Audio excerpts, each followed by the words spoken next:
You're listening to Podketeers. Welcome to episode 479 of Podketeers.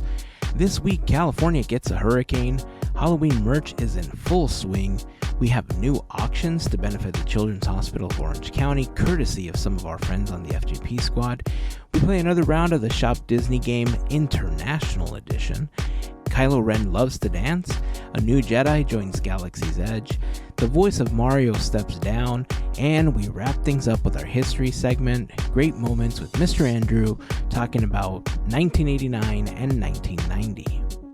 If you're listening to this episode on release week, remember that we have some auctions going on through Instagram, and all money raised will help the Children's Hospital of Orange County, also known as CHOC. Our goal is to raise $500 before the end of the month, and you can help us get there with a small donation, or maybe even by joining the team and helping us raise money. For more information, you can go to teamboatwillie.com. It's just like Steamboat Willie, but without the S. Or you can go to chalkwalk.org/teamboatwillie. Just know that every little bit helps, and anything that you can give is greatly appreciated. We'd love for you to join the conversation on our social networks, including Instagram and Facebook, but we invite you to join us on Discord. Joining the community is super simple. Just head over to podketeers.com/links and click on the Discord button to join our community.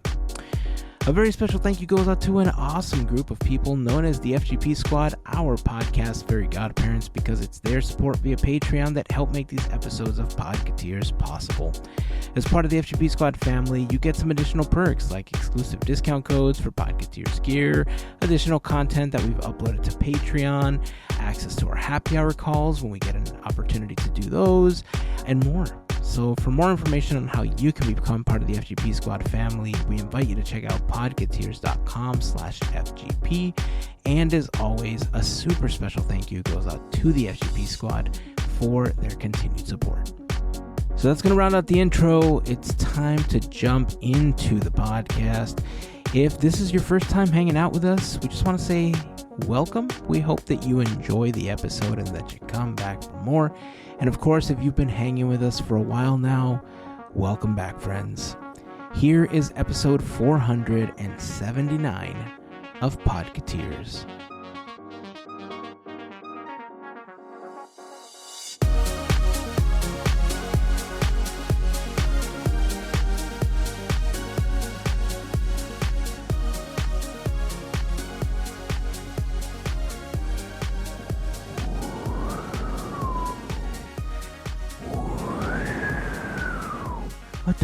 A twister.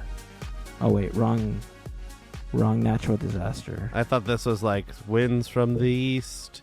There's some Mary Poppins. Oh, we could have done that. Oh, that would have been a better reference. Or it's like in Haunted Mansion where it's like.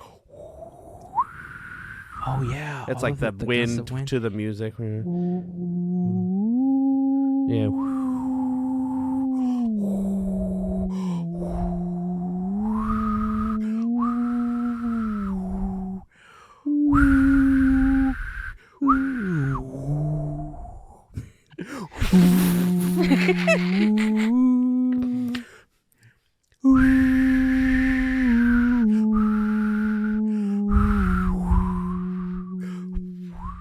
Yeah. Anyway. Bravo. When hinges creak and doorless chambers. I just want to see if you're able to mix those two so they sound okay together. We're going to see. Oh, man. It's mostly me going like into the microphone. Hopefully it sounds okay. You know what? If it works, it works. And if it doesn't, it didn't. It's going to stay in. That's fine. It's okay. Hey, crazy weather. Crazy weather. It's been, I want to say they said it was something like 80 years when it last happened. But California saw a hurricane this last week. We were concerned because we didn't know how things were going to go. There were, the two camps of people, obviously the ones, I think there were multiple camps of people. There were some people that were over-preparing. There were some people that were trying to get as prepared as possible. And then there were the people that were just absolutely making fun of it because that's what people do. And I guess if you're in an area where the hurricane turned into just a tropical storm, because over time it kind of moved. It went in a different direction. It got downgraded from a Category 4 to a Category 2. And then it was just heavy winds, heavy rain in certain areas. There were certain areas in California where there was massive flooding. California is just not built for something like this. Like we're not built to get this much rain. So it did cause a lot of issues. So the people that were able to over prepare, that are in those areas, are thankful that they prepared, because they're without power, they are without stores, they are without electricity. Or I said power, electricity is the same thing. But in certain places they can't even get food. They don't have access to clean water. So in those areas, I'm sure that those people are thankful that they prepared. But it's true, it didn't hit some areas of California as hard as we thought it was going to. It did hit Disneyland. I can't vouch for how hard it hit Disneyland. I know that there were spurts throughout the day where it was harder rain, less rain.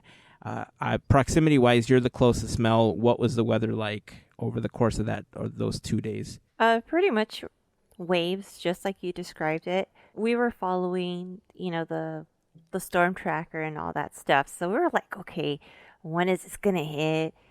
We've been in a situation where the electricity did go off. So we're like, you know what? Let's plan this out. Let's see how it is. And yes, what was supposed to happen happened. Like we got the wind, and as the wind would pick up, that's when the rain would actually pick up and start pouring a little bit more. But it was weird because at one point it stopped and it got warm.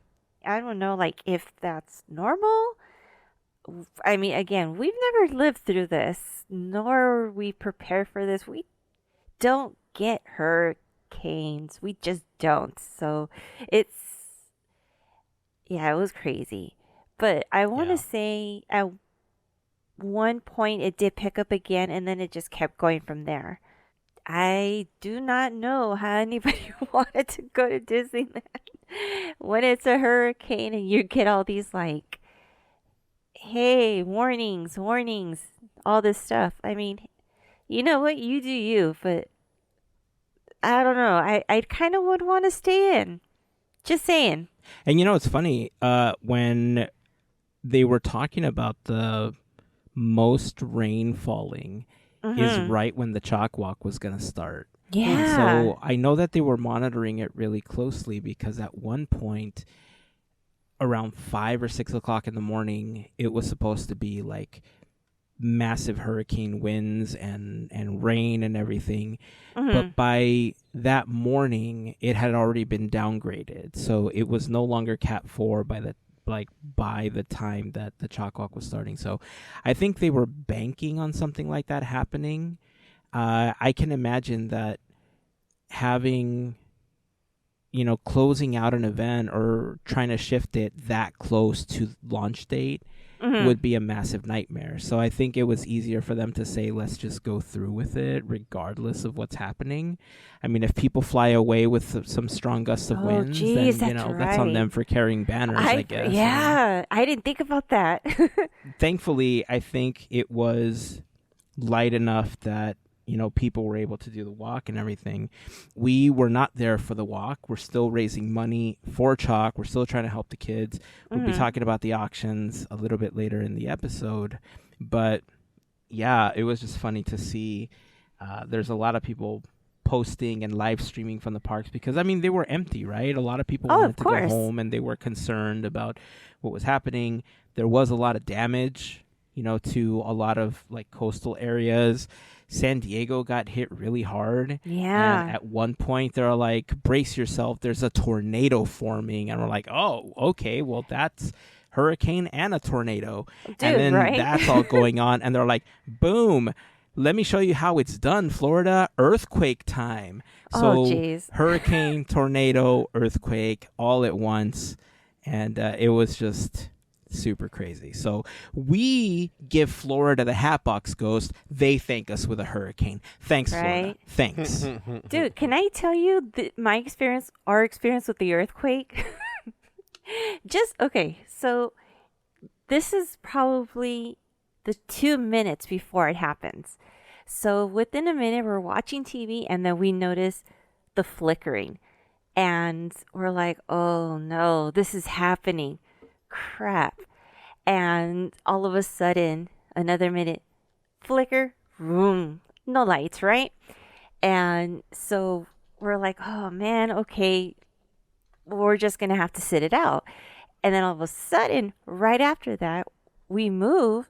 And then me and my husband look at each other and we're like, do you really feel that? And then all of a sudden, all these notifications. So it was like boom, boom, boom, like for stuff that happened. And I'm like, okay, this is a first. Sure. Yeah. We could do anything at this point now. Wait, so when you lost power, it was right before you felt the earthquake? Yeah. Got it. Okay. Oh, man. Yeah. When the earthquake hit, I got an alert on my phone saying an earthquake just happened in Ojai. It was 5.5. And usually it takes about 30 seconds. Like I usually get them 30 seconds before I feel anything. If I feel it, if it's close enough, right? 50 miles was close enough that I knew we were going to feel it. And it was, in some places it looked like it jolted, because I saw videos like on Instagram and TikTok where people were just posting just stuff basically jumping off of shelves and stuff, because it was more of a jolt in some areas. For us, it felt more like a wave, like a really slow rocking wave. And it wasn't strong for me to be like, oh, we gotta, take shelter or anything like that. Right. But I knew that it was happening because we have hanging lights and they were swaying back and forth. And that's kind of like how I verify if I'm just, if I need to eat something or if something else is going on, right? Like if the lamps are swaying, it's not me, essentially. So that lasted a few seconds. Right around that time, I remember there was this portion of time where it got, like, how you said it got hot all of a sudden? Like the rain stopped and it got hot all of a sudden? It not only got hot, but it got nasty humid. Like super nasty humid. Like so much so that like my hair was starting to puff up and it looked like a chia pet revolting, right? And so Fun times. I didn't know what to do at that point. Like I'm thinking like, should I like shower? Should I like go douse myself with the water hose or something and stand outside? Because I knew I was going to dry up in 2 minutes because it was so hot and nasty. But I just opted to sit it out in front of a fan and just hoped that we wouldn't lose power in the interim, because it was not great. It felt pretty nasty. It was. Thanks, Florida. Hey, did you use that Spirit Halloween coupon that we found on Instagram? It was like 50% off something? Buy one, get one 50% off. I sure did. I went to Spirit Halloween this weekend. August 22nd, the day of our Lord, or however you want to say that. A month and change before, or over 2 months before Halloween. I did buy some Haunted Mansion things. I only bought 2 things. There's 3 things I wanted, but the coupon was buy one, get one 50% off. So I had to decide on 2, and then I'm going to go back. I'm going to go back. Sir. I was going to say. If you needed a 4th item, I'm right here to Venmo. I'm going to go back. I might go tomorrow after I go to get the smog check. So I'll text you what they have if I go tomorrow. But my purchases are this lovely portrait here. That's nice. so cool. So it's a nice From the frame. hallway. The hallway portrait. They had 2 of these. The other one is the other thing I was considering getting, but it's a little more expensive. It's one of the hallway portraits. The other one that they have is it kind of looks like the Hatbox Ghost, but he has a crown on. I don't know if you remember that ghost, but yeah, that's the other one that they have. So this was $17.99. I think this is what I got the half off on, because the other thing was a little more expensive. But yeah, it's like a canvasy kind of print of one of the ghosts in the hallway. I hope, whoever's doing the Spirit Halloween collection for the Haunted Mansion Spirit Halloween collection getting some deep cuts, which is nice.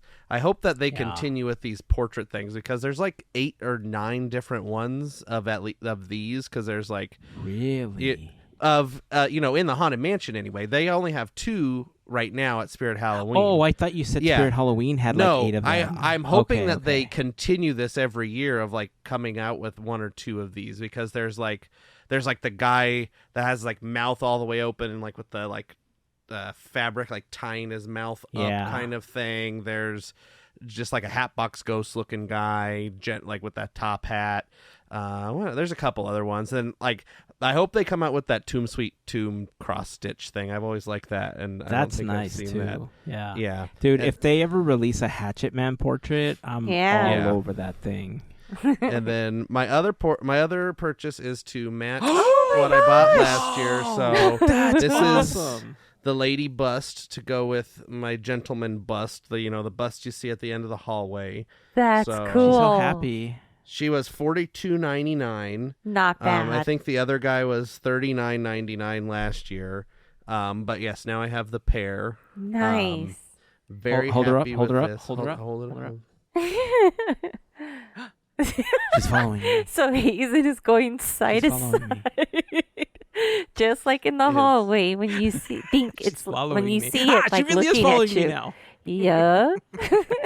Anyway, she's pretty big. I mean, I like, it's not this big as my that's a head, decent but size. It is. Yes, they match. Where's my other guy? Oh, he's way at the top of the shelf. I'm not going to get him. But yeah, these are great. I'm very happy with the purchase. The sculpt is really nice on them.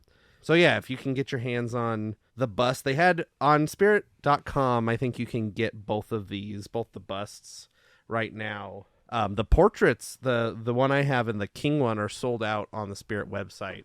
I was just looking at them, but that doesn't mean they're sold out in person. True. Or are they really sold out, but they're just saying they're sold out to hold on to them? Maybe. I don't know. I don't think Spirit is in the game of holding on to things. From what I understand. That's true. They're not Disneyland. Yes, and they are not Hatbox Ghost Zippers. So, I mean, there's, the plaque is back this year. I know Heyzen missed out on the plaque last year, but the plaque is back. The Haunted Mansion plaque. Nice. The Bat Stanchion hanger is back. A lot of the stuff from last year is back. Yeah. So the new things are the bust, these 2 portraits. There's a very cool, I didn't get it because it's not my style, but it's a lantern, a snow globe, and inside the lantern is the groundskeeper guy from the graveyard with the dog, so holding the lantern. But it's kind of like a cartoony version of him, so it's like a lantern snow globe thing. That's kind of cool. There's also these. It's called sidesteppers. These are the hitchhiking big ghosts. Yeah, there's the hitchhiking ghost sidesteppers. Yeah. They're like little animated things that woggle around. Woggle, I came up with that word, I guess.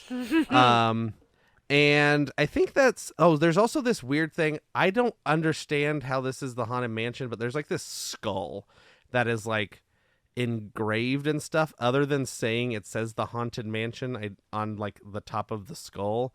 I'm not sure what it really has to do with the Haunted Mansion. It's a skull.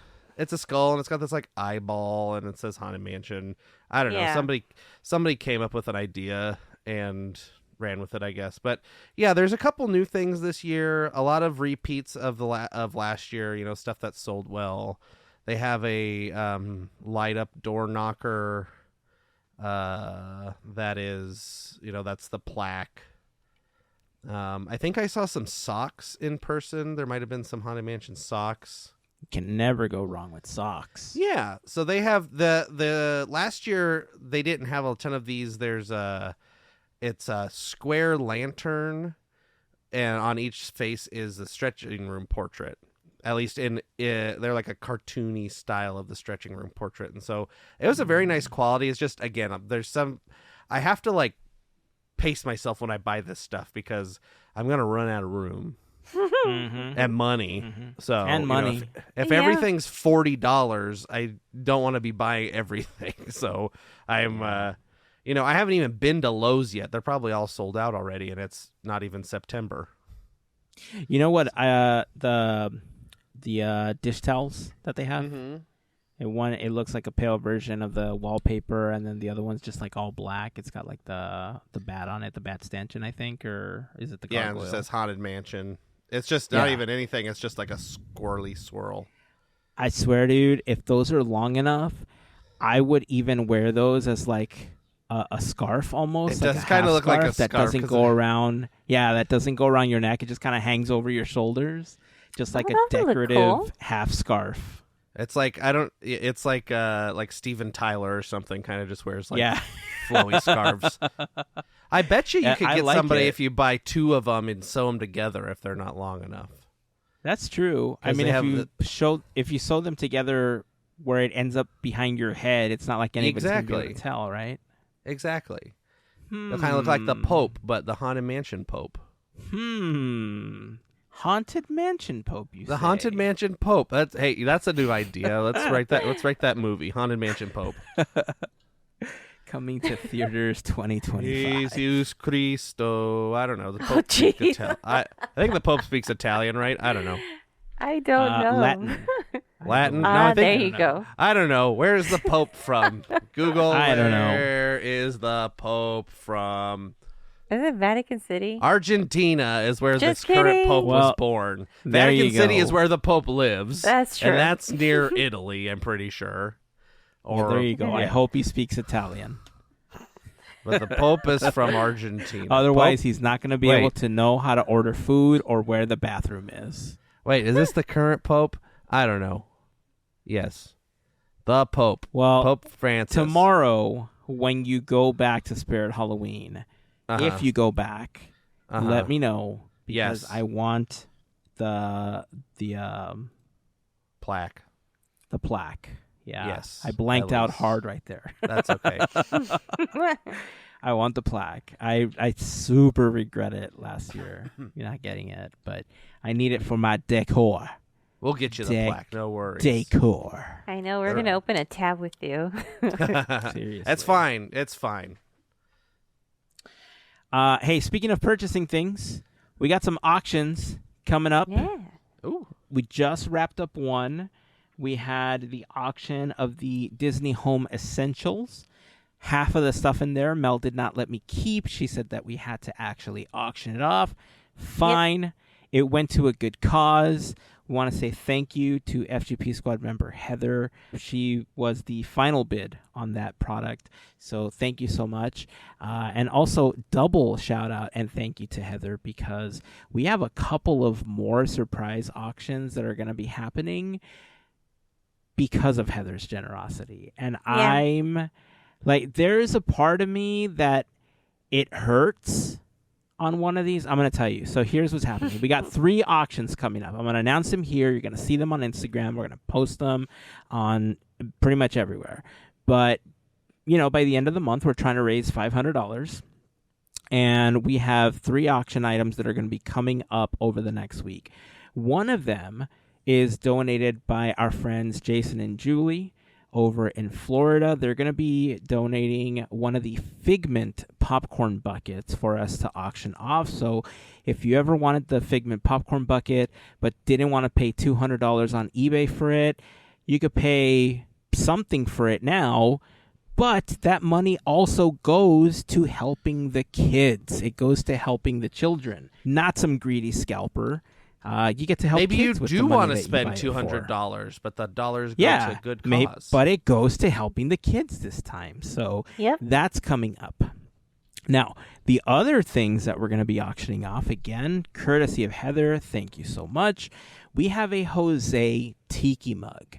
This was one of the limited releases that recently happened at Trader Sam. Lines for hours, and she got one. She gave us one of these tiki mugs to auction off. I'm so excited. The next item she donated for us to auction off is the one that hurts the most because it's so close to me, yet so far away. Literally. So far away. And what hurts is that I feel like I can't even bid on it because, like, it's our auction. Like, it would be kind of weird for me to bid on our own auction. But she donated a Hatbox Ghost Tiki mug. She spent hours in line got the Hatbox Ghost That's Tiki mug. amazing. She donated it so that we can auction it off for the kids. I mean, I can't even begin to express how thankful we are to Heather for donating these items for us to auction off. So by the time that this episode launches, you may have already seen the post on Instagram. We're going to have a little schedule. This Friday, we're going to have one auction. Then next Tuesday, I believe, we're going to have the next auction. And then the Thursday after next week, or like 2 days after Thursday of next week, we're going to have the third auction. So keep an eye out for those. Figment Popcorn Bucket, Jose Tiki Mug, and Hatbox Ghost Tiki Mug all coming at you. Man, such great things to bid on.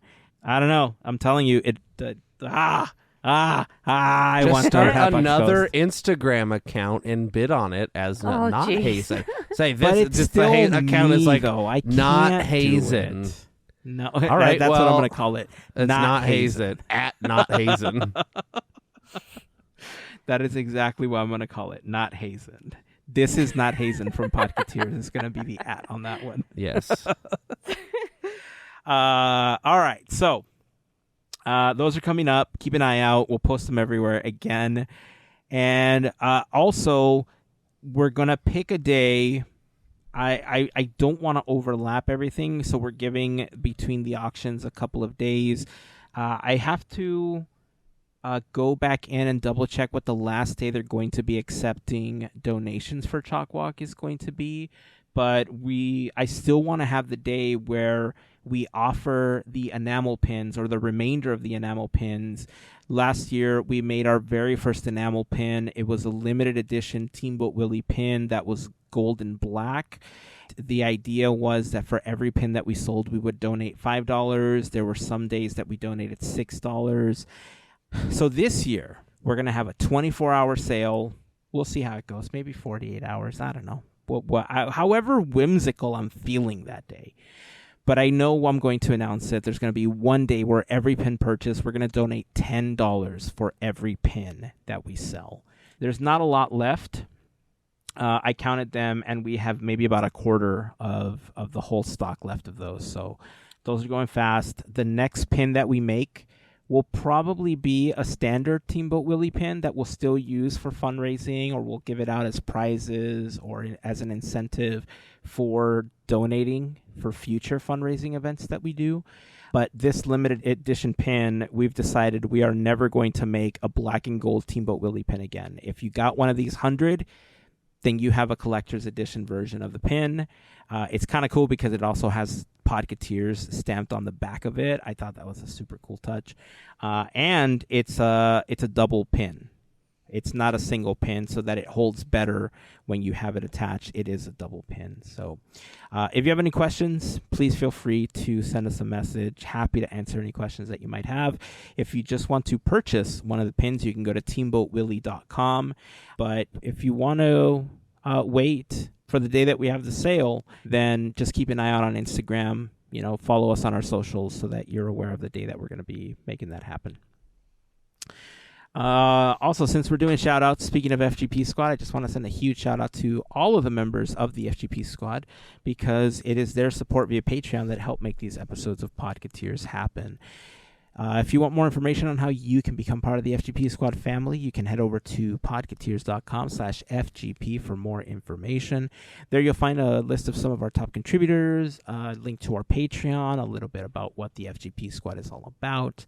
But being a part of the FGP Squad family gets you some additional perks. You get random giveaways. You get first crack at test products that we do, discount codes for new products that we launch, access to our happy hour calls when we get an opportunity to do those, access to additional content that we've uploaded to Patreon, a special section of Discord, and more. So again, any questions, please feel free to reach out. But of course, to all of the members of the FGP Squad, we just want to send a huge thank you for your continued support. Man, all this shopping has me... Andrew, do you have a Shop Disney game ready? I feel like all this shop talk, like I want to play a Shop Disney game. I always have a Shop Disney game ready. Yes. I'm always on there going through. Can we I do actually Shop Disney have... game? Yes, I actually have. We're going to do Shop Disney International. So I was the other day, I was on the Japanese Shop Disney website. So I've got maybe 8 to 10 things we can do here. So if you haven't played the Shop Disney game before, I'm going to give a description of a item listed on Shop Disney, or in this case, Shop Disney Japan. And Heyzen and Melissa are going to try and guess what character this is branded with. Character, property, attraction, etc. I'll give a indicator of that. So we will start out with Hatbox Ghost. No. This is, they're called seasoning bottles, but they are ketchup and mustard bottles. Plastic ketchup and mustard bottles. One says tomato ketchup, one says mustard. Yes. Ratatouille. No. Oh. This item, here's a description. The item, which featured the theme, this is translated from Japanese, so it might get a little weird, from the American diner of the 1950s. The point is the playful and naughty character of the art bottle. Not only tomato ketchup and mustard design on label, but also soy sauce, vinegar dressing, and honey are good. If you add anything other than ketchup or mustard, you will probably... Before you guess, I have a quick question. Did you just call the ketchup bottle naughty? That's what it says. The point is the playful and naughty character art of the bottle. Naughty. So the That's characters why are I'm being... like, ding, ding. All right, go ahead, Melissa. I'm going to guess Jessica Rabbit. It is not Jessica Rabbit. Oh, good answer, though.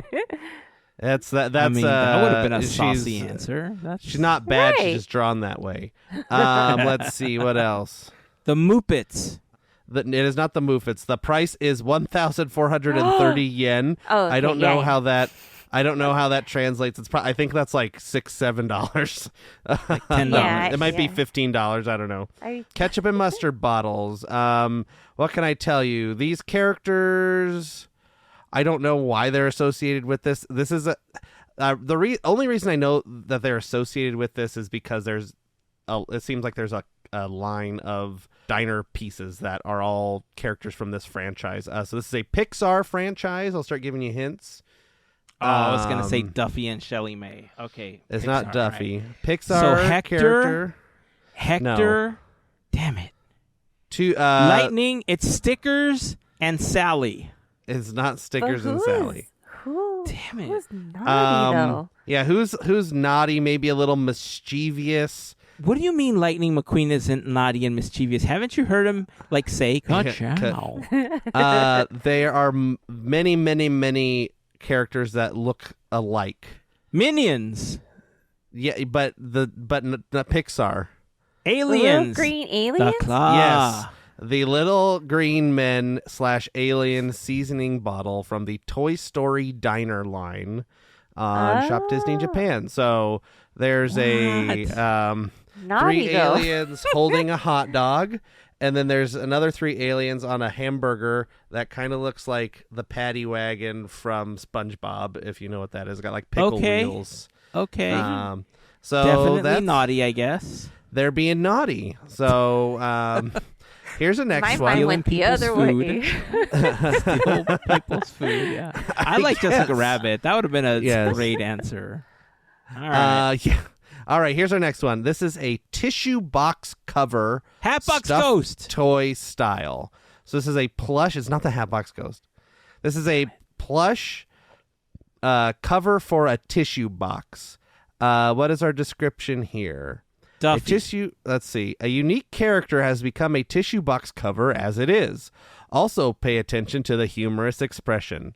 With a presence and cuteness like a stuffed animal, it will accent your room. Dr. Teeth. It's not Dr. Teeth. It's not Sully. What can I tell you about this? Animal. It's not any Muppet. Oh. Is it a Muppet? It is not a Muppet either. Okay. It is not Cormit. That's a pretty good Fozzie Bear, if that's what we're going for Cormit. What can I tell you about this? This animated movie, Walt Disney Pictures. Atlantis. No, older. Herbie the Love Bug. This character is a Fuzzy, very Harvey the Love Bug's not an animated that's character. a plush. Very minor character. Oh, jeez. But a distinct character. What can I give you a hint on without giving it away too much? I don't know. Book by Lewis Carroll. That gives it away. At least what film it is. Winnie the White Pooh? Rabbit? Melissa got the book. Oh, not that's the one- Alice. That's not A.A. Milne. Yes. So Cheshire Cat? Okay. It's not I'm the Cheshire sleeping. Cat. Oh, A geez. very The minor caterpillar. character. No, more minor than the caterpillar. The teacup. The Mole Rats. No. Okay. This is a piece of hardware that is a character. I guess you The call it doorknob. hardware. The I was gonna doorknob. say This is doorknob tissue box cover stuffed Oh, toy. wait, for reals? Oh, it Yes, is. it is the doorknob. So here's the doorknob. Oh. The tissues come out the doorknob's mouth. That's That's funny. cute. It actually looks kind of cool. They have a whole line of these tissue box covers. I don't remember all the rest of them, but I just picked the funniest one. A That's character that appears cool. in Alice in Wonderland. A tissue box cover of a doorknob is now available. This is on sale, 50% off, 2,200 yen. It's less than the, it's a little bit more than the ketchup and mustard bottle. 2,200 yen is $15. $15. That's 50% off. It was 4,400 yen. That's tax included. I like tax included. Not bad. All right, I we're would just buy gonna. that. Yeah, Yeah. they have a bunch of different characters on there. They have so much stuff on the Japanese Shop Disney store. All right, here is a adhesive cleaner with case. Hatbox Ghost. Yes, it's the Hatbox. No, Yes. it is. Let's see. A mini-sized adhesive cleaner that can be quickly used for cleaning and dust removal. 80 millimeters. Come with stand type case. I want It's to like see Cinderella. That's horrible. so. It's a lint roller. That would be horrible. Is what- We're tired. This is a lint If roller. it was Cinderella, that would be a cruel joke. So yeah, the lint roller with a little stand, and the character is on the stand. There's a little thing written on here, but I can't read it because it'll give it away. It's the White Rabbit. The case is yellow. It has a black handle. 2319. Pikachu. Yes, it's not. Yes, on the Ooh, Shop Disney. It's Pikachu. We got Pikachu. You know what? I wouldn't put it past him. What else can I tell you about this? Heyzen mentioned this author earlier. Winnie the Pooh. It is Winnie the Pooh. This is a Ow. Winnie the Pooh lint roller. So with the little Aw. stand. So there's the Winnie the Pooh lint roller. On it, it says, "Honey Heaven, time for a little smack roll. There's no such thing as too much honey. Happy thoughts." And then it has a little picture of Winnie the Pooh. And then it says, "Based on Winnie the Pooh by the works of A.A. Milne and E.H. Shepard." 3,000 yen. 1430 yen for that. Okay. All right. So about the same All price as All the right. $12 or so. Yeah. All right, here we go. Edison's chopsticks. These are they seem to be Hatbox Ghost. learning chopsticks. I'm just Just ignore the Hatbox Ghost, I guess. Watch Keep one of going. these times. It's gonna be the Hatbox Ghost. They don't have the and you're gonna Hatbox be Ghost happy in I Japan. yelled it out. That is But true. hey, merch, baby, merch. Yeah. So these are chopsticks. They look to be learning chopsticks. So they have like a little like thingy that connects both sides, and they have like finger Yes. rests on them. What else can I tell you about these? Dine with Disney characters. Edison chopsticks that can be used immediately and correctly. Just put your finger in the ring that supports the way you hold the chopsticks. And you can use the Ratatouille? chopsticks correctly immediately. Easy grip with stop processing. I don't know what that means. It is not ratatouille. The about, chopsticks like, are what white, food? and then the little holder thing is blue. There are Donald. three characters from a Walt Disney feature animation film. Huey, Dewey, and Louie. No, Oh. these are two of the characters are related, but one of the characters is just tangentially related, not blood related. I don't think this character has any blood. I don't know if this is helping or hurting. Two characters that have blood. One character does not have blood. There is a phrase written on here that I'm going to try to avoid reading until it's not Big Hero 6. Damn it. No, the phrase, I'll just read it now. The phrase says forever sisters. Oh, Frozen? It is Frozen. It is Anna, Elsa, and Olaf on chopsticks. Oh, good guess. So, Ooh. yes, two characters have blood, one does not. That's how you describe Frozen. Right? The thing we know about Olaf is he doesn't have blood. Fact. As soon as That you is- said sisters, my brain broke, dude. You said sisters. I'm like, the Sanderson sisters? There's three, I but they're thought all that related. too. It's not. But which that one of them wouldn't doesn't make have sense. blood? Yeah, which one doesn't have blood? Those are 1,210 yen. I like those, by the way. The ones that have it set up so that you don't have to work too hard. Right. Yeah. All right, here we go. This is a 150 wide or centimeter wide TV stand. It is 78,000 yen.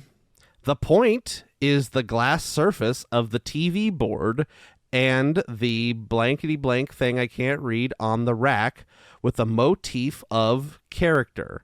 Natural wood with a high design reminiscent of a place that is related to character is also fashionable. Why don't you make your room classy with 2 question marks? And then Hatbox character Ghost in the attic. There you go. specification. They see Hatbox Ghost Classy. TV stand. Classy, fashionable, glass. And then the TV stand also has a plaque on it that says courtesy of, and then the character's name and a picture of the character. So it's like this character Sheriff gifted Woody. you a TV stand. Melissa, it is not Sheriff Woody. It's like wood, and then the design, it has black, and then the design on it is like white liney kind of looking stuff. Mickey? It is not Pinocchio. It's not Mickey. I don't really choose Mickey just as a like a thing to help you in the future. Is Mickey is like the thing that is on 90% of everything, so I try to not that's choose true. Mickey. Hey, I mean, he sidebar says for a black second. and white. Uh-huh. Yeah, sidebar for a second. Mm. How awesome would it be if you had like an entertainment center where your like it's shaped like Monstro's head and your TV's like inside his mouth. It's like just like Monstro. It like sticking out of the opens it wall. up, and then there's the Yeah, TV and it how closes. awesome would no, that be? thank you. That'd be pretty cool. You don't want big whale in your house? Nope. Okay. Anyway, so we got a TV stand. I'll give you more hints. I'll read. Natural wood, high design, reminiscent of Brooklyn, is also fashionable. Miles Morales, Warm. Spider-Man. It is Spider-Man. This is the Spider-Man TV stand. It is Nice. It is vaguely Spider-Man. So it is a wood TV stand. It has like a spider web on the front. And Yeah, then, Miles is still Sony. He hasn't crossed into the MCU, huh? And So it would then be this, Spider-Man. and then it has a plaque that says "Courtesy of your friendly neighborhood Spider-Man" on the front of it. So you get that's like Spider-Man gifted you a TV stand. They also have like a little side hutch that you can also get for it. Okay. Actually, 78,000 cute idea. yen. The side hutch is from Spider-Ham. Spider-Ham. Here's one that I think we have here, but it's branded different over there than it is here. So this is a part of the Disney 100 collection. It is a humidifier, according to this post. Oh. Disney's 100th anniversary celebration goods, introducing a USB-powered humidifier with a motif of character. Recreate the thrilling scenes of this character, a character from a series of 26 short films produced by Walt Disney. Although it looks like an object, it is also practical. Not only does it have humidifying function, but you can also enjoy the scent of your own aroma oil. The Steamboat. It is not a steamboat. No. How is it not Oh. Monstro? It is not. Monstro was not in 26 shorts. Oh, Sidebar exactly. again. Imagine you had like one of those little oil burners shaped like the caterpillar from Alice, and the puff comes out of his mouth. How? Come on now, Disney. Right. If you're listening, listen. You got to make that one happen. All right, back to the game. Sorry.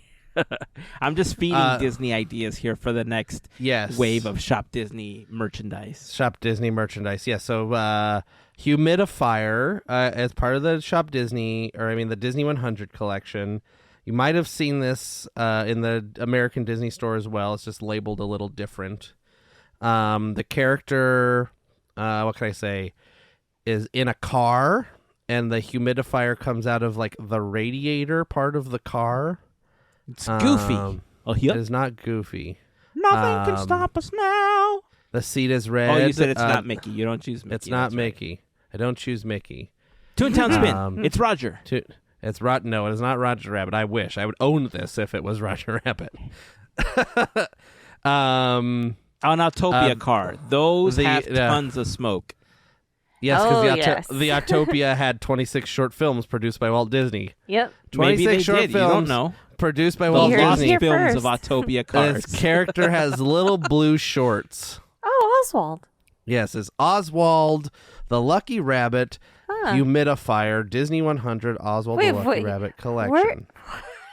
Where does this steam come from?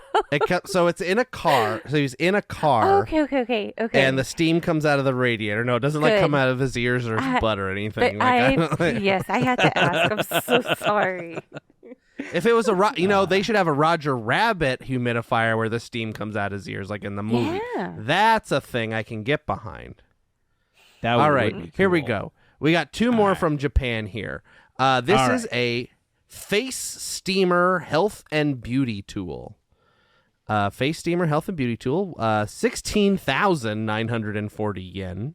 Aesthetic experience easily at home. Design is now available at the Enage Face Steamer. A face steamer suitable for the care of the entire face. Continuous jets of steam that penetrate to the stantrum corneum. That must be a skin thing. I don't know. Anybody know what the Strantum I can't read. I'm a big dummy. Anyway, to replenish the moisture in your skin. I'm there with you. After using the steam, you can keep your skin moisturized by applying your usual basic cosmetics such as lotion or milky lotion. You can also use it with your own cleansing agent for deep cleansing. The pores are opened and the foundation and sebum stains can be thoroughly removed. I don't know. Maybe this is just translated weird. The mirror with LED light can be used for both closed and open. It is convenient because the light turns on both sides. It can also be used as a desk mirror when the steamer is not in use. So it's a face steamer with a character on it. I want to laugh because all I could think of is Mother Gothel. It is not Mother Gothel. I know. My mind is You're in the right kind of very general area. You're kind of in the right, poking around in the right, very. It's a tangled property? It is not a tangled like the most generalized general.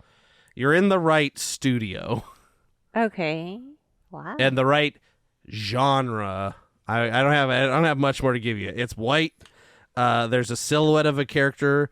The character is blue. There are some sparkles next to the character. Yes, it's Sully Sullenberger from the movie Sully. That's right. Not Monsters, Inc. Sully. It's the captain from... Oh, Madam Mim as a dragon was purple. Yes. Imagine Madam Mim's skin routine. Well, there's the Dragon Madam Mim, or the young Madam Mim, or the... Oh, that was magic, though. Yeah. Yeah. What can I tell you? Okay, go ahead. I'm going to guess Cruella. It's not Cruella. Okay. You're getting farther away with the Cruella guess. Moana. I know I'm not...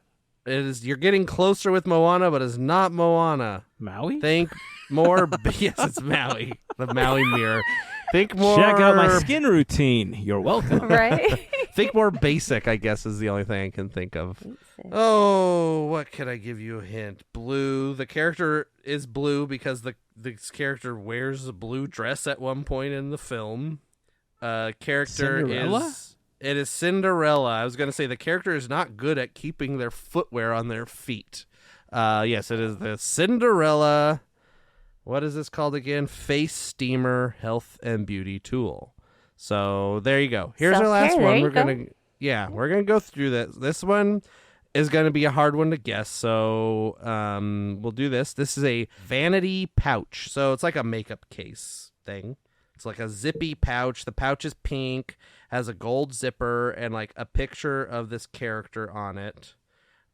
This character seems to be like very popular in Japan. I'm not really sure. There's like 1,000 things with this character on it. I don't know why. Introducing a cute vanity pouch. A pouch with a mature impression, using a metallic glossy leather-like fabric and decorating the zipper with a slightly pinkish pearl. The die-cut handle with characters adds a sense of fun. The main space is spacious and simple. Equipped with pockets, convenience is also perfect. So yes, it's a bag. Hat box ghost? Yeah, it's a pink bag with a hat box ghost on it. Nailed it. Hey. Nailed it. So what else can I tell you that's not listed here? Who wears pink? Aurora? It is not Aurora. Lotso Bear? So you're never going to guess this. It's not Lotso Bear. The zippers have like little pearls on them. This is branded like everybody knows this character. It's like Disney character name and then has a picture of the character. But let's see. What can I tell you? I think this is a character from Alice in Wonderland. Oh. Let me go look it up. The Hold on. Flamingo? The Flamingo Club? It is not the flamingo. The oyster? It is the oyster, Melissa. Shut up. This is nice. the Disney baby oyster. Wow. Vanity pouch. So here's the. Oh, you can't see it. Anyway, here's the. My gosh. Hold on. My screen won't. I'll text it to you or whatever. But it's a pink bag, and it has a picture of this little baby oyster, and it's branded like Disney baby oyster is written on it, like it's Spider-Man or something. Like I mean, Mickey Mouse baby oyster. And then the handle is like cutouts of the baby oyster, like a bunch of baby oysters like running around. Up until when I found this, I had not thought about the baby oyster as a character ever. Wow. You know, it's funny. Whenever I see things from other Disney parks, like merchandise, it's kind of eye-opening to see how much more open parks around the world are to having merchandise that's more niche. And, you know, they bring in these deep cuts, right? Whereas here, we tend to get the exact same piece of merch with a different color variation. Yes. You know? As soon as Melissa said baby clam and you said yes, after you showed it to us, not what I envisioned. I envisioned one of those like mirrors that has like the makeup on it, like that closes, like literally a clamshell. Like I thought it was literally like a little clam. Interesting. Yeah, this is very interesting. So, yeah, that was the end of the Shop Disney game International, as I was calling it. So we'll do these every once in a while, I think. They're fun. It's fun. I was scrolling on my phone, and I already found a couple more just on the American Disney Store page. I already got a couple going for the next one. There's always something weird. Okay, I'm not gonna do it. I'm gonna save it because this one's too good to use right now. Yeah. This one's very silly. I like that one. Anyway, yeah, we'll save it. We'll move on to I don't know. What are we moving on to? Let's beat out of the shop. I'll tell you something Shop silly. Disney game. We need a music. Yeah, we need music for the Shop Disney game. Just record that. That would be cool. Okay, that'll I'll be come it. up with something. It'll Shop just Disney game. Shop Disney game. It's almost like the Price is Right theme song. Yeah. You want to hear something silly? Did you know that the hills are alive inside of Rise of the Resistance? Are they? Do tell. Are they? Are So- I mean, I guess like the First Order is kind of like the Nazis. Is that like where? Am I in the right vein The here? direction. So there was a video. We know that Rise of the Resistance is prone to, having incidents where they have to shut down the attraction or where things are just functioning the way that they should, as Dan Povenmire, showed us recently. But this one caught my attention because Kylo Ren. Sometimes the animatronic is there, sometimes the animatronic is not there. But the really interesting thing is that apparently Kylo Ren loves to dance. And somebody posted a video of the animatronic essentially spinning, and they posted it to the music from the Sound of Music, and so it was just spinning, and the hills are alive with the Sound of Music, and Kylo Ren was just spinning and spinning and spinning. Listen, at 2:00 in the morning, things like that are super hilarious. It doesn't matter if you're tired, you will start laughing out loud. I'm gonna see if I can post a video on Discord. I'll have to find it again. Normally I bookmark these so I can either send them to you, but this was one of those videos where I was like half asleep and half awake and just scrolling, and I found it, but it made me laugh, so I had to mention it because the hills are alive inside of Rise of the Resistance. His cape swinging around and everything. It's very fun. I remember these love videos. it. I hope it gets remixed. Oh, that'd be so good. Right. Actually, now that we're talking about Galaxy's Edge, Mel, do you want to announce the latest addition to Galaxy's Edge? Yeah, we are getting drumroll. I don't know. There you go. Thank you. I'm not good at drum. Ahsoka is coming to Galaxy's Edge. And this is actually going to debut. This is actually going to start today. Yeah. Today. As of today, the 23rd. Woot. Woot. Mm-hmm. Today, And then tonight. the first look that we got, she looks really, really cool. I'm bummed I do not have a pass because she would be awesome to meet. I hope people start taking pictures. Please tag us because we want to see. That'd be cool. Yeah. Mm-hmm. Or she's going to have a lightsaber out, or she's going to be walking around. I was reading somebody talking about, I think it was a comment or something, about how they were, they had mixed feelings about the characters walking around Galaxy's Edge. They're like, it's really great that, they're walking around and you get these very cool interactions and stuff, on missions and stuff.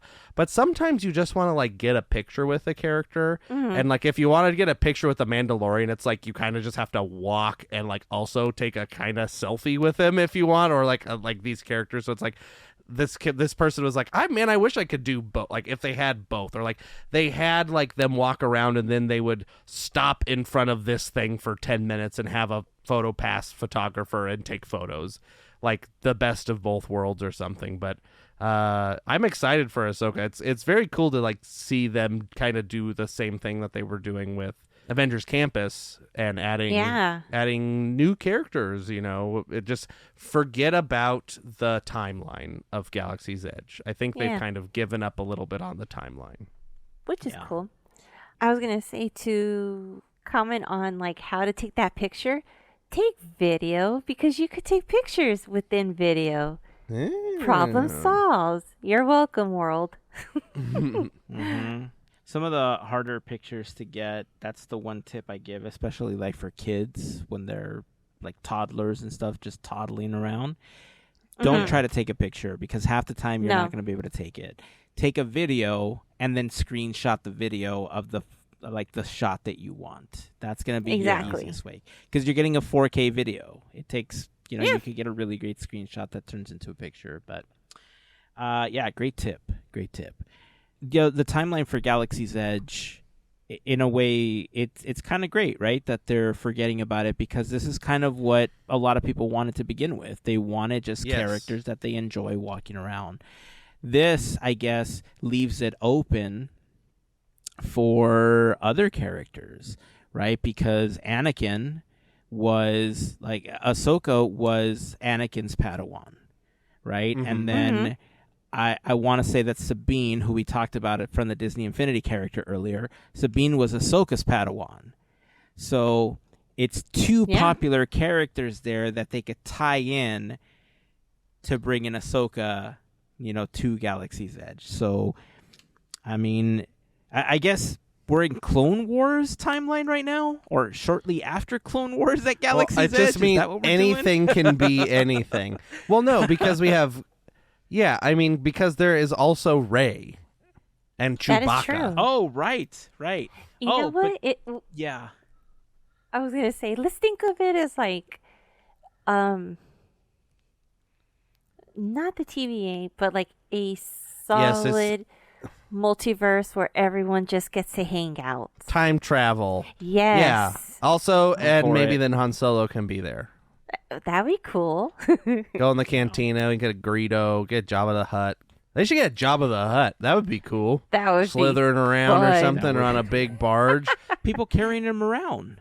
Yeah, like the twins or whatever in the mini parade, just a big old Jabba the Hutt. And then we can bring tactical Chewbacca.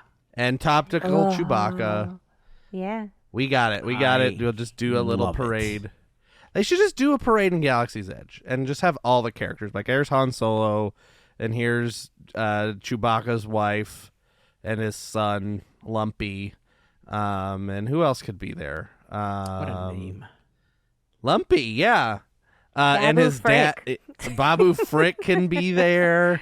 How about some clone, or not clone, what are those Roger guys? Get some of those guys. I can imagine Mel's reaction. You know how they're making the Judy Hopps, where she's just like walking around. They have like roller skates and falls down. Yeah.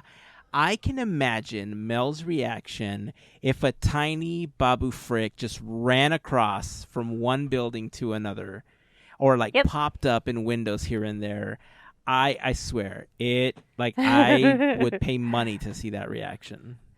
This is what needs to happen with Babu Frick. They got that freaking data pad, where you can go do missions and stuff, and one of them, like, a little slider thing opens, and there's like eyes, and it's like whatever happens.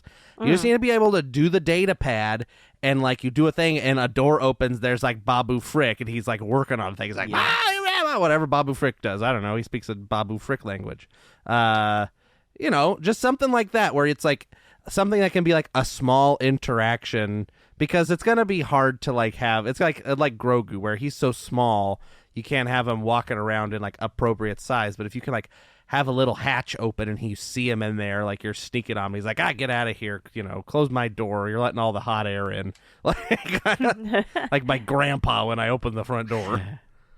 But Andrew, Grogu was jumping around from pole to pole in the Mandalorian series. Why can they not do that at Galaxy's Edge? Because magnets. I don't know. That's a better answer than I was expecting. I'm sure that people take that have as seen you the will. Mandalorian, and they're thinking I've seen him jumping around. What are you talking about? CG. He's a little tired boy. Grogu is. Remember how he was sleeping with the butterflies? Yeah, he's so sleepy. He's got to go around in Mando's satchel that he always, how Mando always carries around in a satchel and not in his little floaty baby carriage. He's always in a bag. He's like your dog when you take him to a restaurant, like you put him in a bag. Yep. That's how it is. Always in the whole series. Well, Ahsoka's coming to Galaxy's Edge and coming to Walt Disney World. Is Ahsoka coming to Walt Disney World, or are we just getting her? Nope, just I don't Disneyland. think so. Just Disneyland. Okay. Ahsoka kind of So- sounds like a name of a super soaker. So I guess has there been any complaining that Ahsoka's not coming to Walt Disney World? Probably, I don't know. Hey, I don't want to I don't care. I'll ostracize the Walt Disney World people. Walt Disney World people sure are whiny about stuff. Sorry, not all Walt Disney World people, but the Walt Disney World people on the internet go like, Yes. why can't I have the Ahsoka? Why can't I have the Mandalorian? I just want, why can't we have good churros like the one at Disneyland? But you have the Hatbox Ghost coming. Yeah, but it's not enough. We don't get nothing at Walt Disney World. We have a Tron roller coaster, but we don't get nothing. That's how I hear all true. the internet people. Yeah. It's like George Lopez. I don't get nothing. Or whatever he says. Yeah, I mean, look, I think as Disneyland people, I think we feel the same, right? Because who wouldn't want a Tron roller coaster here? Yeah. They Right. obviously have the space to do things that we're unable to do. Yeah, Galaxy's shut up. You got a Edge Tron was roller coaster. definitely something that was unheard of being added here because it broke the structure of the park as Walt had envisioned it, right? It just kind of added this like weird corner segment to it. But it's not common. Like we don't have the space for stuff like that. So I hate to say it like this, but our consolation prize is kind of these walking characters, these like meet and greets and stuff like that, because we don't get some of the larger items. So I get it. When the Hatbox Ghost got announced, it took me some time, but I came to terms with it. And I thought, you know what? Well, maybe we'll get something cool. Maybe we'll, we talked about it in the Haunted Mansion episode a couple weeks ago about our favorite scenes. Maybe they could redo the loading area to include a library or the Escher room. No, instead they send us a hurricane. Come on, man. Right. Like, we're sending you some good Not stuff fair. here. You got to reciprocate. I still think Figment 2024, right? Dreamfinder and Figment. Like, you want Ahsoka? Send us Dreamfinder and Figment. I think it's an even trade. Yeah, we'll even take Orange Bird for free. Oh, yeah. Orange Bird. Orange Bird would be great at DCA. I'm telling you. It just, the Orange State, come on. Orange Bird Ride. The Orange Bird Ride. Bring back I the, like the it. Orange Stinger, but the it's Orange the Orange Stinger. Bird. There you go. Instead of bee butts, they have Orange Bird butts, I guess, on the swings. Remember that? The Orange Stinger where they had bee butts on the swings? Yes. That was a thing. So what do bees and Boom. oranges have to do with each other? I don't know. California. around each That's other? the answer. There you go. They're Answer around each is other. California. Yes. There are bees in California, and there are oranges in California. The answer is they That's- already had those swing seats ready to go, and they didn't have. Yes, to pay those for were a new surplus one. from somewhere else. All right, let's move on. Hey, I know I said last week that we were going to talk about Lorcana this week. I was unable to get any Lorcana decks. I want to start wrapping up this episode soon. We still have great moments with Mr. Lincoln, and there's something else that I want to get to before we wrap up. Oh, I'm a So, Lincoln now. I saw great moments with Mr. Andrew. Horse so- in I didn't 7 catch years that either. ago. Get to great moments. But there's something else I want to Put talk my about as top well. hat on. So I'm going to save Lorcana for next week, and I'm going to tell you the story. I've learned a little bit about the game, but oh man, it is a Complicated? thing that is happening with Lorcana right now. Just trying to get your hands on it and everything. So we'll talk about it some more. We've had some brief conversations on Discord about it, but now that I've had an opportunity to learn a little bit about the game, I'll talk about it, at least what I've learned, but we'll talk about it in the next episode so we can start wrapping this one up. So what I want to get to before Great Moments is not Disney related. It is just video game related in general. and it is the news that Charles Martinet is stepping down from the role of Mario. And it's not just Mario, it's actually Mario and Luigi and Waluigi and Wario. He voices all of the Arios. He's stepping down. Dr. Mario, Paper Mario. All of the Arios. Yeah. Fire Mario, Gold Mario, Metal Mario. Yeah. I'm going to keep guessing. There's got to be, I don't know, Leaf There's Mario. like 200 Arios. Rosario Dawson. Yes. Yes. I can't think of any other Arios. Keep thinking. So I saw this video that just... Mario Lopez. Oh, him too. AC Slater. Okay. Yes. He is one of the Arios. Yeah. So I saw this video where I don't remember the TikToker's name. It was something random. It wasn't even like their name specifically, but they wrote this like little song where they sang as the different characters, like Mario, Luigi, Waluigi, and Wario, but they mashed it up with Remember Me. So he sang, you know what? Let me play it, and then we'll talk about it. So here we go. Here's the mashup. Wahoo! Remember me. Though I have to say goodbye, remember me. Don't let it make you cry. For even if I'm far away, I hold you in my heart. I sing a secret song for you each night when we're apart. Wahoo! Remember me. Though I have to travel far, remember me.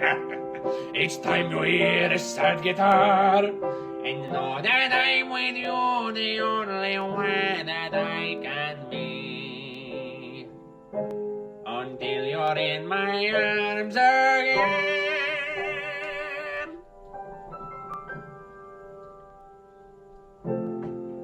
It's a me. Thank you, Charles.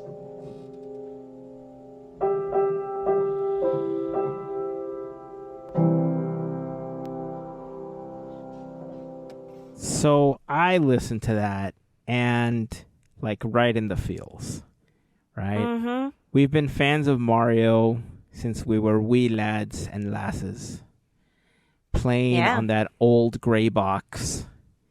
And, you know, it's a legacy for somebody to carry on with those characters for so long.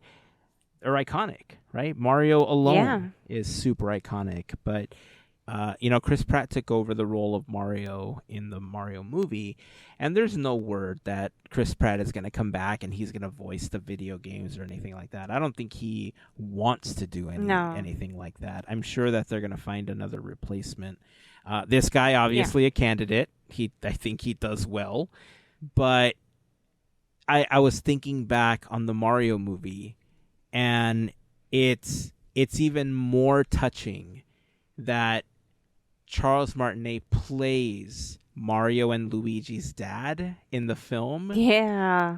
And he says in the movie, there's this touching moment when things go down, and he's like, "These are my boys."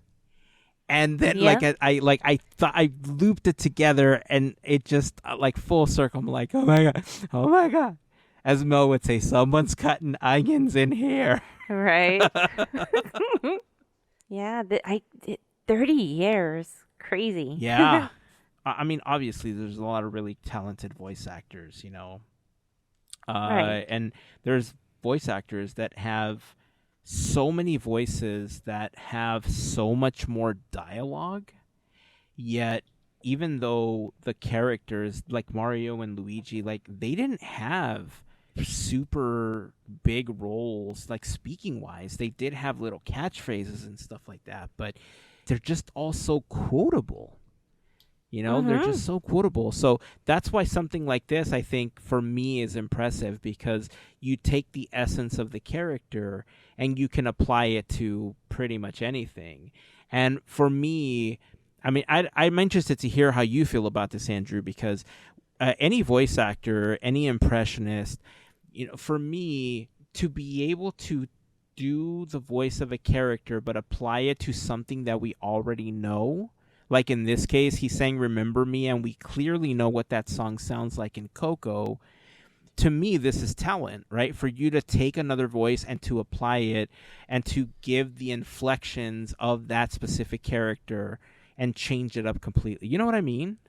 Yeah, I mean, that's, I make, silly little commercials where I do some of the impressions that I can muster up every once in a while. And that is definitely the hardest part is, like, it's one thing to be able to parrot something that you know the exact phrasing of. Like, I can, you can do the ghost host and the inflection that makes it sound right, or you can do, whatever, like a character that where it's like, you can say a line that is quotable because you can practice that because you know exactly what it sounds like. But if it's something new that this character, you can't find a clip of Roger Rabbit saying like, buy Pepsi, okay? It's my favorite soda. And if you don't know how to practice those, like all the different ways that a character might say something, then yeah, it's hard. It's, I've struggled, trying to make the silly commercials that I do. And I'm like, okay, how would the guy from Big Thunder Mountain Railroad that he only says, hold on to your hats and glasses because this here's the wildest ride in the wilderness, how would he talk about a can of chili? Like, yeah. it's something that you don't think about until you're trying to do something weird. So yeah, it's not an easy thing to do, especially with Mario, like, who has like 8 lines. It's not like Mario and Luigi in the games are like, hey Luigi, what's going on? Like, let's go and eat some mushrooms and do this and all this stuff. It's not like big story plots. It's just kind of like, okay, let's go, and then you go. Yep. And then you play the Mario game. Yeah. And he says wahoo, and that's about it. So yeah, all the peripheral Mario content. So you had like the original Mario Brothers movie, you had the cartoon, and now there's this Mario movie, and they're all different Marios. Like, they're all a different person. Like, Bob Hoskins was Mario in that live action one, and then there was the Super Mario Brothers TV show too. And they're all just like a different kind of, some of the Mario's like, hey, it's me, Mario, all right? So we come over here and we're going to go and we're going to clean your toilet, okay? We're going to plumb it up. We're going to get it all plumbed up because we're plumbers. And that's not the Think Mario. Of Captain Lou, right? Yeah, that's from the TV show. Yeah. Charles Martinet is the Mario voice that you think of. When you think of Mario, like at least when I think of Mario, you don't think of Chris Pratt as Mario. You don't think of Bob Hoskins as Mario. You don't think of any of these other people as Mario. You think of video game Mario, Charles Martinet Mario. Yeah. So it's akin to Mickey Mouse. It's akin to all these other Bugs Bunny. Like there's so many characters that are like I'm sure there's characters out there that you could hear the voice and be like, I don't know whose voice that is until it's attached with a character, like an image. But Mario's one of those that you can get it right off the bat. It's like Mickey Mouse. It's like Bugs Bunny. It's like there's just something about it that is just immediately recognizable. Yeah. Do you have, for both of you, do you have a favorite Mario game or like top 2 or 3 Mario games? I have 2. Well, I'll say 3. You go ahead, Melissa, because I'm not super well versed in Mario. Sure. Do we just want to do like one and then go around, or do you want me to do all 3? Because I don't know. Let's just do all 3. Okie dokie. So my 3 that I would say that are my favorite, because these 3 are like, 2 would be like, okay, I could see why I would like them so much and stuff. The first obvious one is going to be Super Mario 64. Yeah. That one is like the one game that like changed a lot for Nintendo.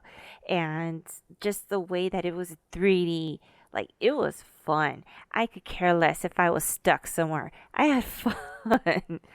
Some games you get frustrated and you're like, I'll just pass, whatever. But you end up learning how to get through it, and then you get through it. The second one I really liked is Mario Paint. And Oh, right. this Mario one, Paint. yeah, I liked the music, but I loved having to draw in color. And the fact that it was Mario was like, it was so, so cool.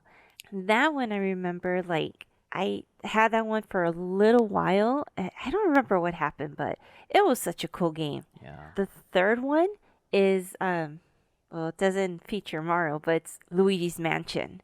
Oh, that's such And a that fun one was game. like, yeah. Such a fun I'm game. like, this is cool. You give me like all the creepy, all the fun stuff, all the ghosts, all the things like that. Things that are not typically the happy Mushroom Kingdom.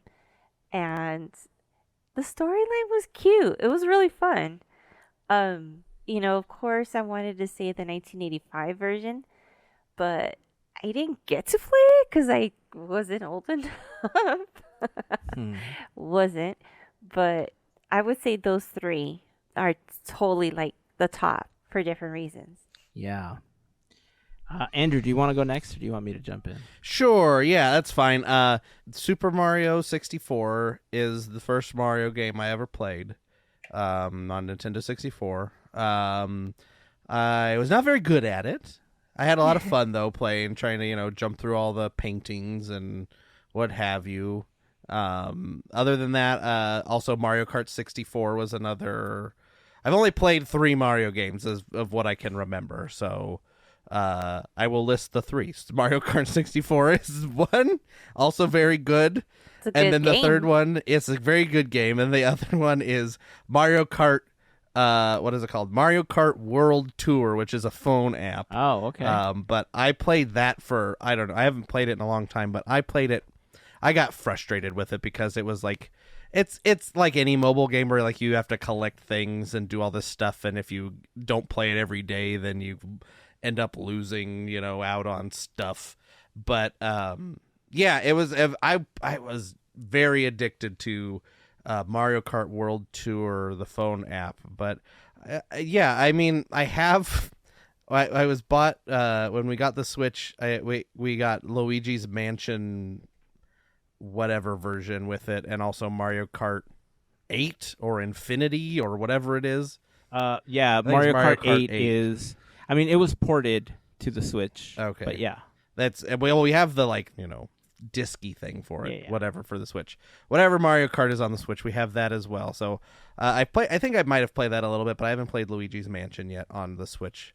But yeah, I like Mario as a character. The games were fun. I also remember, I guess here's another Mario I've played. I remember when I was a child, an older child, but a child nonetheless. At one point, McDonald's installed GameCubes in some of their play centers, and they had Mario. I don't know, where Mario had a water Sunshine. backpack. I don't know. Yeah. That's so I would play if I was brought to McDonald's. I would go to play Mario Sunshine on the Nintendo 64 at McDonald's. Yeah. That's the other That was Mario fun. I played. Oh, man. Those are my Cool. Marios. That's cool. That's a great list. So this question actually came up because one of my kids asked me this question. We were having a conversation, and Charles Martinet came up, and he asked, what's your favorite Mario game? And honestly, I didn't know how to answer because I feel like for every system, there is an iconic Mario game. Right? And even when it's a little bit of a rehash of something that already existed, there's always something about the games that kind of like one-upped the last system or the last game. Yeah. Or like the music is iconic. Like on the Game Boy, one of my favorite games was Super Mario Land because I just love the music from that game. Like I find myself constantly whistling the music to Super Mario Land. I don't think I can select like my favorite because there's so many iconic games, right? There's for so many Right. reasons. Yeah. Like if I have to choose, I'm going to say I have to agree with Mel. Mario 64 is definitely an iconic game because you're right. It changed the dynamic of everything we know about video games from that old era of video games into what we play now, right? Think of Mario Odyssey, or not even Odyssey, or Wonder, which is going to be the next Mario game that comes out. The dynamics and the camera and the way that the worlds were constructed, it all goes back to Mario 64. Even like Sunshine, also like all those dynamics, that was all started with Mario 64. So super iconic. I have to throw in the original Mario because that's where it started. Like, there isn't many people in the world that don't recognize the overworld theme for the original Super Mario Brothers from the Nintendo. Again, super iconic. And even if you've never played the game, you know where the song is from, most likely. Yeah. Right? So I have to throw that in there. Another game that I absolutely loved, Paper Mario. Paper Mario was so fun. It was such a great game. There's like some of the newer systems have versions of Paper Mario, but that original version was so good. It was just so fun. And then if we're talking about the Wii, over Sunshine. Sunshine was on the GameCube, but on the Wii, Galaxy. Super Mario Galaxy was just such a fun game. The dynamic in Galaxy is just so different than anything that had come before it, that it stands on its own as well. And then, I mean, my list can go on, right? Because then, there's 3D World, and there's so many versions of all these Mario games. I didn't know I would have so much fun playing Mario Maker, where you build your own levels, or play these insane levels that people have come up with that are seemingly impossible to beat. And of course, you mentioned it, Mel, like Luigi's Mansion. It's just such a fun game. Like, one of the things I'm looking forward to is, this next version of games that comes out. Sadly, Charles Martinet is not involved in Mario Wonder. It's already been confirmed that he, like Mario and Luigi, will be voiced by somebody else in the next game. But it looks like the one thing that a lot of Mario fans have wanted is finally going to be coming to the game, and that's like online co-op. And I think that's going to be the next revolution for Mario games, right? Being able to play these games online with other people. So I feel like it's going to be very similar to some of the games we already know. It's like, for me, it's going to be very similar to like 3D World, but the dynamic of being able to play with other people, I think, is going to be the real game changer on this one, if that's true, if that's what's going to be coming to the game. But so many iconic Mario games. I totally forgot about Mario Paint. It's such a Mario Batali. So, yes, Mario Batali, one of the other Arios. My favorite Mario game is that part at the beginning of Super Mario 64 where you can pull his nose on different spots. That's my the plastic face, or the rubber face. Yeah. I was reading about that the other day for some reason, and I guess that was the first test of 3D Mario. Like, it was at some like video game convention or technology convention. All they had was just that Mario and the controller, and you could just pinch his face around and stuff. Like, that was the first thing. And so they're like, let's put this at the beginning of the game. Yeah, sold. I will say, the Nintendo 64, one of the most awkward controllers of all time. That thing was ridiculous. Yeah. Yeah, you just need a third hand. Like, it's fine. Oh, is that what I was missing? Yeah, you're Damn missing it. the third All these hand. years with me, I struggled. I didn't realize that's what I was missing. Yeah, easy peasy. All right, that's it. I think it's time to jump into great moments with Mr. Andrew. If you have a favorite Mario game, let us know what it is, or your top 3, your top 5, whatever you want. But if post it over on Discord. We'd love to hear what your favorite Mario games are. And I will post a video of the Remember Me mashup that we just heard. I just thought it was touching. Plus, especially like in the background, he has the little one-up, like little dun-dun-dun-dun-dun, as he's kind of, I don't know. It got me, man. I got a little emotional thinking about it. Buddha.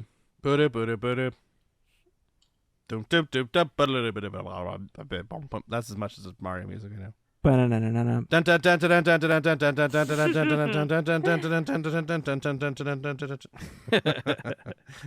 All right.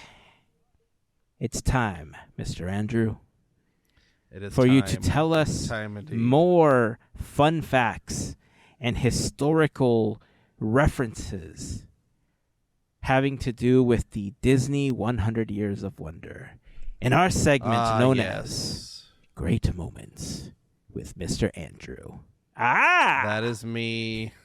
The moments are great. The Andrew, not so much. We are here. The years this week are 1989 and 1990. So we're skipping again. I'll say it every week. We're skipping film and TV in support of the writers and actors strike. So we're going to start with video games for 1989. Releases are DuckTales and Who Framed Roger Rabbit for NES.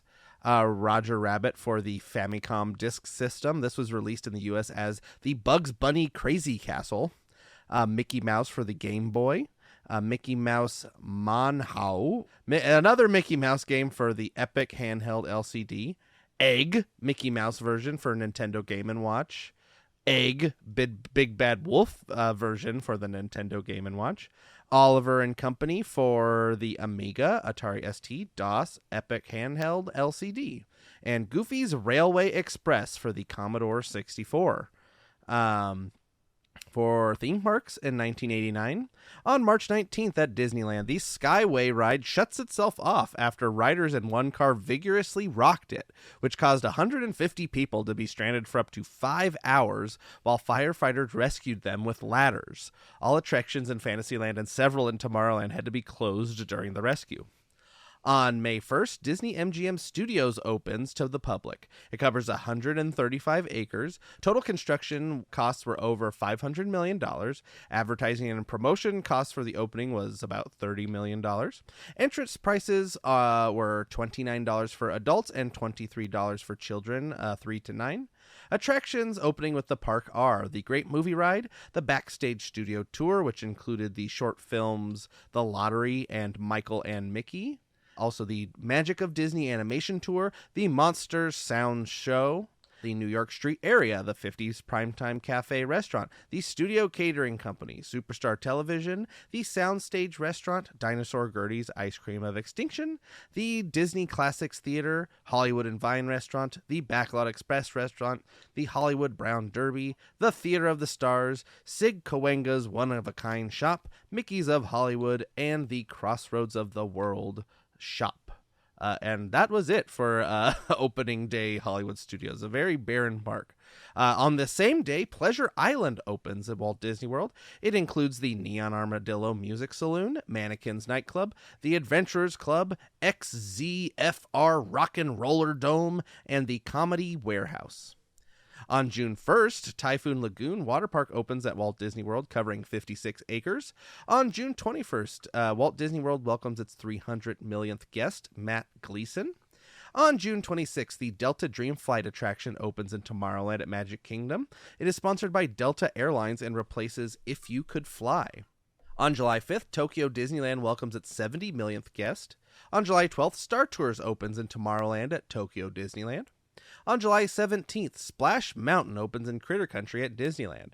After 5 years of planning, the ride features 103 audio animatronic characters, some from the former America Sings attraction. This is the longest flume chute ride in the world. Along with it opens the Brer Bar, which was formerly called the Mile Long Bar. On July 24th, Tony's Town Square restaurant opens in Town Square at Magic Kingdom. On August 2nd, Michael Eisner announces that Disney plans to double the size of the entertainment area of the MGM Studios park over 3 years. The park currently has a maximum guest capacity of 23,000. That currently is as of 1989, 23,000. On August 24th, the Ewok Village opens at the entrance to the Star Tours attraction in MGM Studios. August 25th, the grand opening of the Indiana Jones Epic Stunt Spectacular takes place at Disney MGM Studio. On September 1st, Disneyland welcomes its 300 millionth guest, Claudine Masson. On October 6th, a new Disneyland marquee is installed at Disneyland. On October 30th, the film The Making of Me, starring Martin Short, opens in the Wonders of Life Pavilion in Epcot Center. On November 2nd, the Wonders of Life Pavilion officially opens at Epcot. It features Body Wars, a thrill ride through the human body. The pavilion costs about $900 million to create, is sponsored by Metropolitan Life. On November 20th, a $10 Disney dollar is added to the theme parks featuring Minnie Mouse. On December 12th, Disneyland raises entrance gate prices by $2 to $25.50 for adults and $20.50 for children. On December 15th, Star Tours opens at Disney MGM Studios. Other notable events of 1989. Newsweek magazine features Mickey Mouse on the cover of its April 3rd issue for an article on the Disney MGM Studios park at Walt Disney World. Disney and Eastman Kodak announced a 15-year promotional agreement, including Kodak's use of Disney characters in advertisement, sole supplying of film for Disney theme parks, and commercial use, etc. It is revealed that Michael Eisner was the highest-paid executive for the U.S. in 1988 at over $40 million. Number 2 is Frank Wells at over $32 million. General Motors begins an advertising campaign for Lumia cars and minivans using Disney characters. Disney announces that it has adopted a stockholders' right plan to protect the company from being acquired in a hostile takeover. The plan would allow shareholders to buy additional shares at half price, set to take effect if anyone acquires more than 25% or begins a tender offer. Sotheby's Auction House in New York City holds its first contemporary animation auction based on the Disney film Who Framed Roger Rabbit. 600 animation cells from the film are sold. Ub Iwerks, Les Clark, Mark Davis, Ollie Johnson, Milt Call, Wart Kimball, Eric Larson, John Lounsbury, Wolfgang Reitherman, and Frank Thomas are all named Disney legends. Michael Eisner and Jim Henson announced that Disney will acquire Henson Associates for $150 million. Jim Henson is to remain as a consultant and produce TV shows and films for Disney. Disney would acquire publishing and licensing rights to all Muppet characters except Sesame Street characters. Disney company earnings for the fiscal year are $703 million, the 5th straight year of record earnings and 7 times the profit Disney had earned before Michael Eisner and Frank Wells joined the company. Revenue from Disney Film Studio for the fiscal year is $1.6 billion. Also, Peter Morello of New York sells an animation cell of Clara Cluck and Mickey Mouse from the film Orphan's Benefit to Philip Samuels of St. Louis for $450,000. Birthdays for 1989. February 16th, Elizabeth Olsen. February 21st, Corbin Bleu. April 19th, Simu Liu. August 15th, Joe Jonas. October 1st, Brie Larson. October 25th, Mia Wasikowska.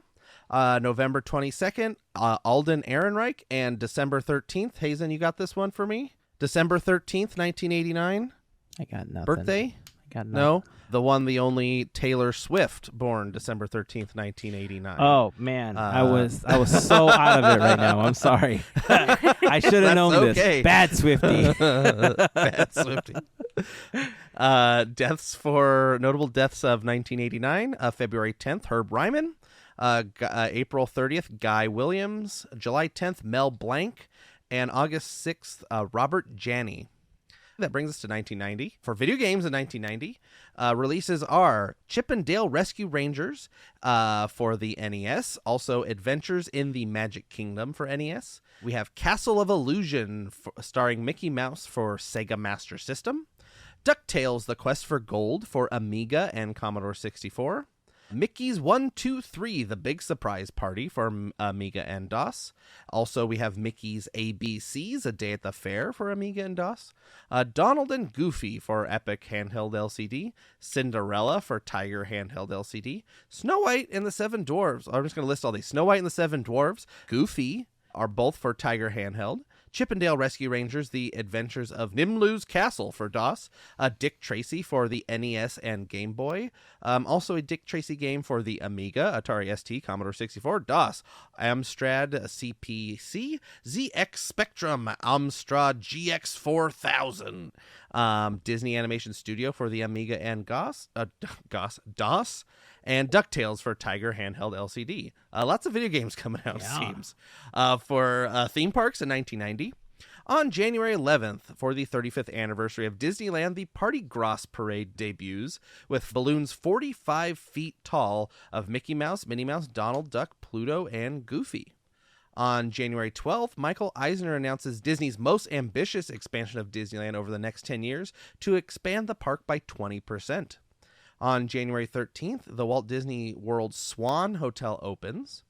On January 15th, Michael Eisner announces plans to expand the Walt Disney World theme parks and to add a fourth park during the 1990s. Epcot Center is to add a pavilion from the Soviet Union, and 16 new attractions are planned for the Disney MGM Studios park. On March 8th, Tokyo Disneyland welcomes its 80 millionth guest. On March 16th, Dick Nunes, president of Walt Disney Attractions, announces that Disney will develop 4,400 acres in Osceola, Florida, with a shopping mall, industrial space, and homes over the next 25 years. On April 7th, the Cage nightclub opens in Pleasure Island at Walt Disney World. Former name was Videopolis East. On May 21st, the stage show Dick Tracy, starring in Diamond Double Cross, begins performances at MGM Studios. On May 25th, Here Comes the Muppets musical review show debuts at MGM Studios. On May 26th, Mickey's Starland opens in Magic Kingdom. On June 15th, Dick Tracy, starring in Diamond Double Cross, begins performances in Videopolis at Disneyland. On July 1st, the Teenage Mutant Ninja Turtles begin appearing at Disney MGM Studios. In July, the Chef Mickey's restaurant opens at the Disney Village Marketplace at Walt Disney World. The former name was the Village Restaurant. On July 31st, Disney announces plans for a proposed 350-acre ocean-themed park and resort in Long Beach, California. It is a $2 billion project called Port Disney. It would include 5 hotels, shopping areas, restaurants, and a cruise ship terminal. In August, installation begins on Videopolis, Pirates of the Caribbean, and Big Thunder Mountain attractions at the Disney theme park in Paris. On October 1st, Tokyo Disneyland welcomed its 90 millionth guest. In October, Jack Lindquist is named president of Disneyland. On November 5th, Disney's Yacht Club Resort opens in Walt Disney World. On November 18th, Party Gross Parade makes its last run at Disneyland. November 19th, Disney's Beach Club Resort opens in Walt Disney World. On December 17th, the Honey, I Shrunk the Kids Adventure Zone attractions opens at Disney MGM Studios. And on December 31st, Dick Tracy, starring in Diamond Double Cross at Videopolis in Disneyland, gives its last performance. Other notable events of 1990. Hollywood Records begins operation. Coca-Cola and Disney signed a 15-year marketing agreement. Coca-Cola products will be used exclusively in all theme parks, and Coca-Cola will use certain Disney characters in its advertising. A Disney store opens in Montclair, California. It includes Disney's first Mickey's Kitchen fast food restaurant. 25,000 people pass through on opening day. The Walt Disney Company introduces the phrase environmentality to cast members and employees and identifies Jiminy Cricket as the mascot and official conscience to represent the initiative. Disney Company year-end revenue, $5.8 billion, a record amount for Disney. Earnings for the fiscal year are $824 million. Roger Broggie, Joe Fowler, John Hench, Richard Irvine, Herb Ryman, and Robert and Richard Sherman are named Disney legends. And Michael Eisner tells stockholders in his annual letter that 1990 was the launch of what would be the Disney decade. Birthdays for 1990. January 13th, Liam Hemsworth. April 9th, Kristen Stewart. April 15th, Emma Watson. August 15th, Jennifer Lawrence. And November 24th, Sarah Hyland. And notable deaths of 1990, May 16th, Jim Henson, and November 23rd, Roald Dahl. So that is it for the years 1989 and 1990 with me and great moments. How do I say this? I don't know. Great I can't moments do it anymore. with Me, Mr. Andrew. Lincoln Drew. Lincoln Drew. I'm going to put a top hat on. So that's the end of this segment with me, Mr. Andrew, I guess. I don't know. It's over. We're not talking about 1989 and 1990 anymore. 1989. Taylor's version is coming out since you brought up her birthday. Yeah, you didn't even know that that's when she was born. I know. How dare you? I was in the middle of something else. I figured, I could just try to multitask for a second. You caught me off guard. I'm just being honest. I'm just being honest. That's okay. Everybody does it. All right, that's it. That is going to wrap it up. Again, we'd love to hear your favorite Mario games. Join us over on Discord. If you haven't joined the community, Super simple. Head on over to podketeers.com/links. There you will find a list of some of the most common links that people ask us about. A link to our latest episode, a link to the Quizneyland playlist, links to our fundraising efforts, like the Teamboat Willy Pin is available on there, links to our YouTube channel, links to Larry's YouTube channel, Goofy Guys Adventures, and a link, of course, to Discord and the FGP Squad as well. So super quick reference for all of the most common links that we are asked about. And that's it. Anything else before we wrap up today? There will be a new Quizneyland this week as well. Yay! Hooray. Hooray. All right. That's it. Until next time, keep dreaming, keep moving forward, and always remember to pass on the magic. Have a fantastic week, everyone. Bye. See ya.